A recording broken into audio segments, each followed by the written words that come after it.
Welcome to Reclaim Your Life, and I am so happy that you are joining us today. I am Duane, your host and the producer. I'm the author of Alpha Chick and a life recovery coach, but I have to be honest with you, I think of myself more as a spiritual warrior, helping women to live better lives. When we release the past, we can fully embrace the present. All of my guests this season will share their own journeys of self-discovery, how they push through their fear and pain with perseverance, and now live as self-loving, empowered women with a purpose. I am so honored and happy today to introduce you to Wendy Collier. Wendy empowers women to live free from the inside out. She teaches entrepreneurs and those stuck in corporate how to win the inner-outer game to create that six-figure business of their soul. She knows women how to find the guts. She shows women how to find their guts and their smarts to profit from their passion and make a difference. She believes the human spirit never rests until it has found a home where it can be and authentically expressed. Wendy leads her clients step by step on how to find and unleash their soul fuel, heart-based businesses that are also viable, making money without apology, have kick-ass marketing, and embrace abundance. Wendy is a certified coach with 21 years of marketing experience and an incredible personal background that uniquely qualifies her to understand the issues women face. She's the creator of the SoulFUELTM Systems for Six-Figure Success, Ticket to Freedom Summit, and is the founder and president of Wendy Collier Worldwide. Wendy, it is so wonderful to be working with you again. You too, Mal. You too. It was wonderful to reconnect. We collaborated before. I love your work. I love your message. I love your style, the way you speak from the heart. And so I absolutely wanted you here on this series to share your wisdom. I'm going to start with a little quote from you, if you don't mind. I kind of fish around and I find quotes of all our guests, and I think it's a great way to start the conversation. Sure. What we get out of life is all a matter of what we choose to focus on. And what we focus on makes or breaks us. It's very easy to think of all the risks, things to be concerned about, and play the what-if game. But if that's your focus, you'll never change your life or truly break through in any areas where you stay perpetually stuck. And this is what this whole series is about, what we focus on, stepping up, pushing away fear. And I would love for you to share your journey with us. I know it. I know you have faced some incredible challenges, but you have persevered, and you're here today as one of the most recognized business coaches. So please tell us a little bit about you.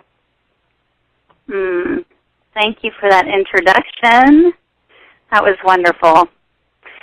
So as you mentioned, I'm currently empowering women to build businesses that are rooted in their soul, and there's a reason for that, because this business is rooted and comes from my soul fuel, which I talk a lot about. And like you said, it hasn't always been that way. I had a really rough start. By about age 16, I had already undergone, a series of experiences that had convinced me I wasn't worth much and that I didn't have any control over what happened to me. And that included about 4 years of sexual abuse by my stepfather when I was very young, like ages 7 to 11, and then at age 13, I was kidnapped and violently assaulted by someone who intended to extinguish my life that day. And I had sexual harassment from work that I was doing as a teenager, and then at 16, I was independent from both parents and on my own. So that, as you can imagine, kind of set me up for a great deal of difficulty. So I forged on. I had a great head on my shoulders and a really open heart. So I just really began to understand the power of making choices for yourself. Up until that point, other people were making choices, not good ones, obviously, that were deeply affecting my life. And, I needed to get myself through high school, and I wanted to go to college, so I really needed to have a different perspective than the one that my life had taught me. And I, did finish high school, and then once I entered college, I came up against a tremendous amount of emotional pain that I couldn't possibly articulate at the time. I just was too young to understand what those experiences sort of, create in a person, mainly low self-esteem and really not feeling that you're worth much if those things are happening. And I just knew I was sad a lot, and something very significant was holding me back from living my life and having healthier relationships with men, for example. So by the second year of college, I was on educational probation. And I knew I was smart, so I knew that it was something more that holding me back, emotional baggage, the past, which was still pretty close to my present, right, because all of that had happened. My past was starting to play itself out in my present, and I could see the trajectory I was on, that it was going to go into my future. And at the same time, I had this hope that I had a lot to offer the world, having had those experiences, and I had a heart, even as young as 16, 17, 18, I had a heart for women and girls and others that had gone through similar experiences, and I had this inkling that perhaps I was intended to make good of all that and take those difficult situations and circumstances and turn them around into something really good and powerful in service to others. But all of that felt very much out of reach. So I took some time off college, and I reached out for support in the form of counseling. It was one of the best decisions I ever made. My parents were freaked out. They thought I wasn't going to go back to college. And most, maybe a lot of kids don't when they take time off, but I knew I would. And here I was, at 20, 21, and I had identified something that was holding me back. I just didn't know what it was exactly. I knew I needed that outside perspective and professional help to change that. So powerful. What was that? So powerful that you felt something coming up in you that you needed to deal with. I mean, and that you wanted to turn something that was so dark and so painful into something powerful, that you recognized that early on. Yes. I find that, I'm now in my 40s, and I look back on that, and I find that really interesting, too, that at such a young age I just knew. And I didn't take the fact that I was on probation in college. I could have easily questioned whether I was smart or whatever, but there was some awareness that I had about the emotional implications of what I had gone through, and the fact that could easily hold someone back in ways that you don't fully understand at that age. So that was a really good decision. A turning point for me was to get that reach out and get that help, to understand that I didn't have the answers. I couldn't possibly have the answers, and that somebody else did, and that the solutions were out there. It never once occurred to me that there wasn't a solution.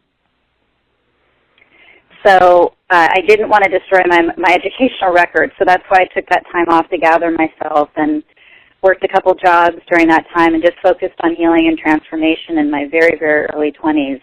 And then I returned about a year and a half years later, and when I went back to college, I was better. I felt like I was beginning the process of becoming whole, and I say beginning because, honestly, it took me a lot longer than that, a lot longer than a year and a half. But at least at that point, I had the tools that I needed, and some of the tools, and I also knew that there were more tools out there. There was more out there that I could take advantage of. So that gave me hope. So, with that, I kind of had some newfound confidence, and I applied for a study abroad program at Cambridge University in the UK, and I was accepted, and that was a huge boost because they were full and they had a waiting list. But that accomplishment was wonderful for my sense of self-worth, that some others saw something in me that I hadn't yet seen in myself.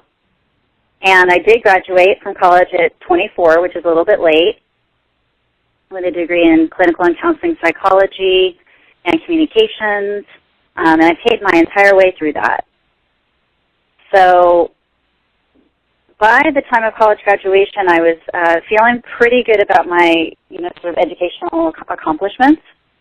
And I entered my career in the Silicon Valley at one of the biggest companies in the San Jose area, and began to see that I still had residual stuff going on, and that was coming up in my relationships with men. They were just not as healthy as they should be. There were some healthy relationships and some weren't so healthy.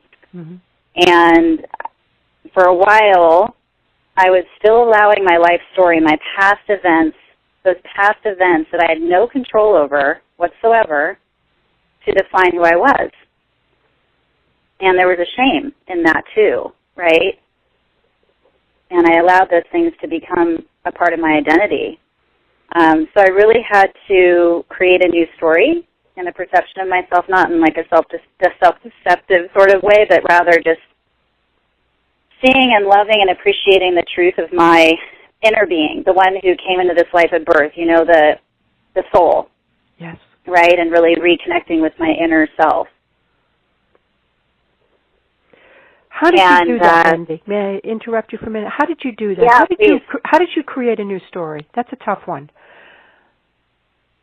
It is, and I recognized, I don't know, I can't explain how I knew that was even an issue, right? Because a lot of folks aren't even conscious of the storytelling that's going on in their head that's actually creating their present-day reality. So first it begins with an awareness that there's a story being repeated, and frequently that's your childhood story. That is, you're basically living it out again as an adult, subconsciously, right? Mm-hmm. And it's playing the tapes of your childhood, especially the emotions of what you felt in your childhood will frequently be seen in your present-day adult life. It may look a little different circumstantially, but you may find that you're feeling the very similar things. So there was first a recognition that my childhood stories were playing themselves out still in the form of, ultimately feeling as I did when I was young, powerless, not worthy, all these things that were coming out, not in my career. I was doing great there. It was more in my personal life, in my relationships.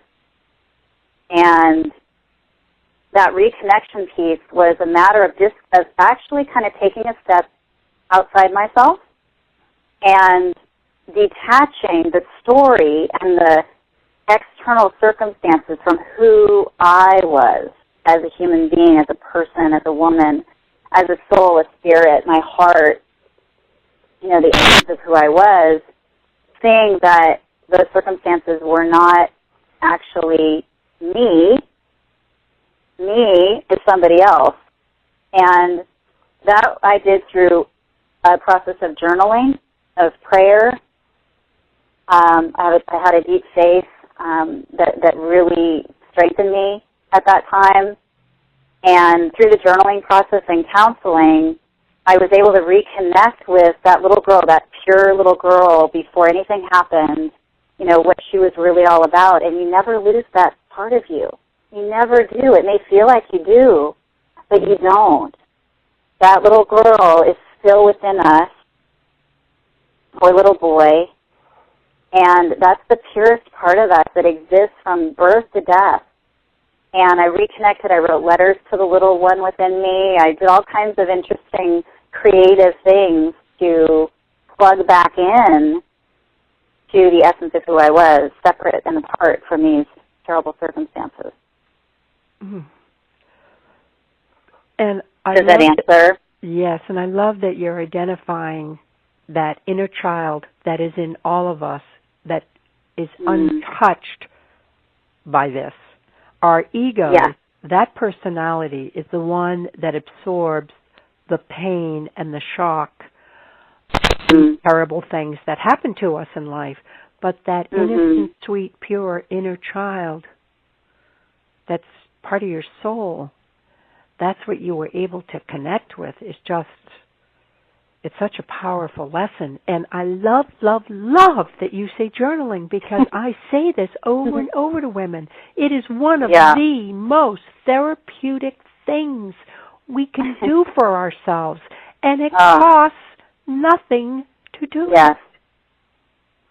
Because the truth flows out on paper. We don't write lies. Our pen will just flow with the truth. It's a cleansing process. It's huge. It changed my life. It changed my life. Because like you said, you don't lie to yourself when you're journaling. Right. You are telling the truth, and also an interesting thing can happen where the words may not be flowing from your head. That's even better, right? They're flowing from your heart and your soul. And so that's the purest truth of all, what's coming from that space. And then it's a matter of loving, accepting, understanding that part of you, and even crying, grieving what you need to grieve, but also becoming a strong adult for that child. I went through kind of a reparenting method in when I was getting counseling, where you develop kind of a very strong, you develop a strong adult in you that takes care of that little girl or little boy, and you just become a compassionate caretaker, which helps to heal and transform that part of yourself, which then transforms your present-day life. It disempowers the subconscious patterns that are going on. It basically halts them or slows them down.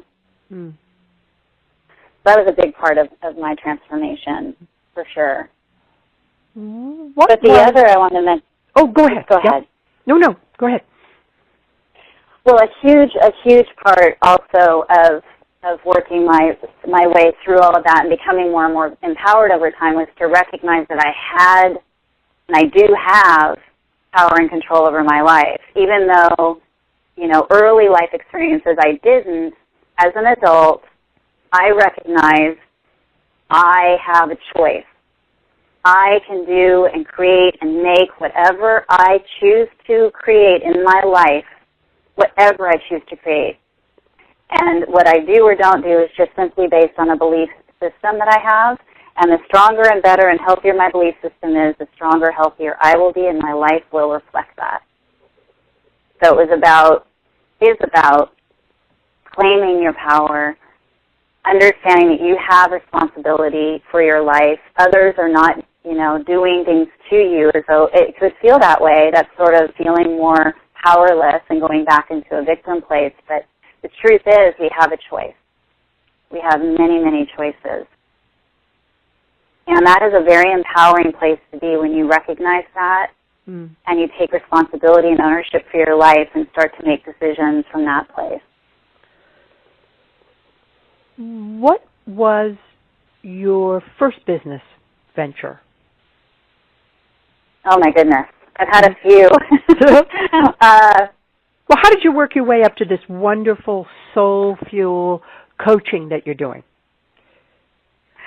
Okay, so I started, I actually just now had this flash of what I was doing when I was 7 years old, and I had this window washing business, which cracked me up. But obviously I had a little spark of something going on at that time.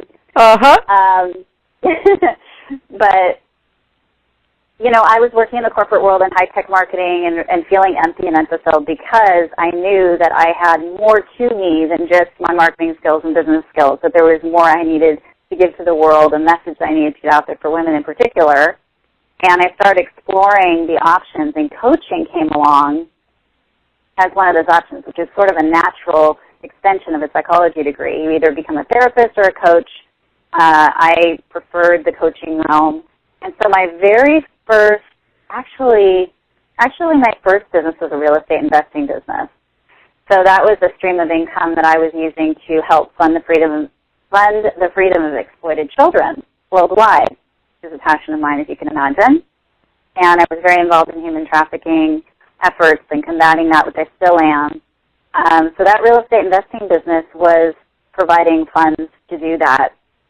I didn't keep that going for various reasons, but the first coaching business I had was a fitness coaching. I have a lot of interest in health and fitness, but that, again, the coaching was right. It fit that well with me, helping and serving others, helping them to grow and transform their lives. But the subject matter wasn't exciting me enough, so it transitioned into writing, because I have a whole writing background. I still do that for clients. I have a marketing, copywriting sort of piece of my business. And now it's transforming into this soul-fueled writing for people who are launching an endeavor that's passion-filled. And went into marketing consulting, just strictly marketing consulting at one point for several years, making lots and lots of money doing that here in the Valley. And then the next step was what I have now, which is the soul-fueled business. So that's kind of the journey. It's been morphing and evolving. Now, you're working with women now that have a true passion for something, and you're teaching them how to make money with that passion. And as women, lots of times we feel just because we're passionate doesn't mean we're qualified to make money with it. So enlighten us a little bit about that, because I think that's very, very helpful information in this environment. There are so many women out there with a great gift, a great skill, a burning desire, but they don't know what to do. Yeah, and that is the kind of woman that I work. I mean, there's kind of two different types of women. One is, I have this passion, I love doing this particular thing or set of things, but I have no idea how to make money doing it. And then there's the woman who doesn't even know what her passions are, right, or what fires her up, or what's really rooted in her heart that she wants to express in the world. So sort of two different sets. But what I have noticed with a lot of the programs out there is that there aren't necessarily many coaches assessing the viability of a business, like how you can actually make money doing what you love. And so that's part of the work that I do, is taking that soul fuel and making it something that is a viable business, and that's just applying all my business and marketing skills. And it's a matter of positioning and differentiating what you're doing versus what others are in the market, and finding those gaps and finding where your strengths are and what's unique about you. And that's an exploration process. It takes time. In my program, I have a lot of exercises, worksheets. I call them play sheets, actually. But there's a lot of play that we do in this exploration to uncover all the tidbits, the things that can be brought together to build a real business that has steady streams of income and sustainability and all those good things. And there's market research involved. That's important to understand what's going on out there. And you kind of put a business cap on and look at it through those lenses. What would be the first step if there's somebody listening today that says, I want to create this business around this burning desire that I have. I want to step away from corporate, and more women are doing that. They're getting out of that corporate hustle, and they want to be entrepreneurs. They want to do their own thing. What would be the most important first step that they could take? Besides calling you. The most? Yes, because I have so been there myself that I can easily lead people, out of that or transition out. I think the first step, honestly, is what I call full inventory, and that is looking at, I actually have a worksheet around this, which is basically looking at everything that's brought you to your life today. And that's personal and professional experience. It's both. I believe heart and soul fuel really comes from sometimes those painful experiences that we've had that we can then transform into something really good in service to others. And that kind of fuel usually really is very, has a lot of longevity to it. And so to uncover that, I walk people through these steps to expose all of the things that someone has in their life that's made them who they are today. Mm-hmm. And it's amazing what comes out of that, what I call a full inventory. It's just, wow, I have people that have these light bulb moments of, oh my gosh, I didn't realize I had, so much experience. It's volunteer, it's paid work, it's education, hobbies, interests, life experience, like I said, all of that combined, when you look at it in a document and you see it all in one place, it can really reveal really interesting and original business ideas. And that's where it starts. It starts with that brainstorming, and that heartstorming is what I like to call it, actually, of just looking at everything and saying, and pulling out and discovering what it is that's most likely to make you money. And there's a sifting process, actually, that I work on with my clients to help them determine what it is that will most likely make them money, because there's certain things that are more difficult than others. And almost everybody has a set of things that they can do that will not only make them money, but they're extremely excited about. So it's just a discovery process, and that's the first step. Wonderful. I'm really excited about the free gift that you're giving to all our listeners, which is your Jumpstart Kit. And so I would love if you tell us a little bit about your gift. That would be spectacular. Absolutely. I'm excited to share it. This is actually exactly what I just mentioned, because it includes one of those play sheets, the full inventory play sheet. So it's called the SoulFUELTM Jumpstart Kit, and this includes a free audio program that walks you step by step through the full inventory, and it gives you a few other tips on how you can gain the confidence and the clarity to create a soul-fueled business and make a difference, and discover what it is that you possibly could do, something that'll make you money and make you happy and make the world happy at the same time. So these play sheets go along with the audio program, and there's 2 of those, plus the audio program. And then with that, you get the opportunity to have a 30-minute full-fuel business brainstorm with me, because after you complete the full inventory, it could open up a lot of questions, and I'm there to answer those and just talk you through it. So when you download this, you will get an opportunity to have that 30-minute call with me as well. Oh, that is so generous of you. Wendy, if there's somebody that wants to reach out to you about coaching, having you help them with their vision, what's your website? So the website is www.wendycollier.com, WendyCollier.com. And then would you like me to give the address for the free gift? That will be on the website, so for the event, so no problem there. But it's the Soul Fuel Jumpstart / Soul Fuel Jumpstart on your site. Yes. Yes. Yes, yes. And you're on Facebook and Twitter, so they can follow you there. That's wonderful.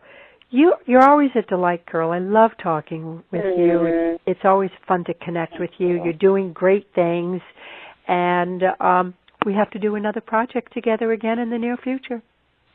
Definitely, Mel. It's an honor and a joy to talk with you, too. Thank you so much for being part of this series. I just love the light that you share on your own journey and the empowerment, the example that you can give to women. Thank you. Thank you. It's an honor. Have a great day, girl. You too. Thank you. Bye for now.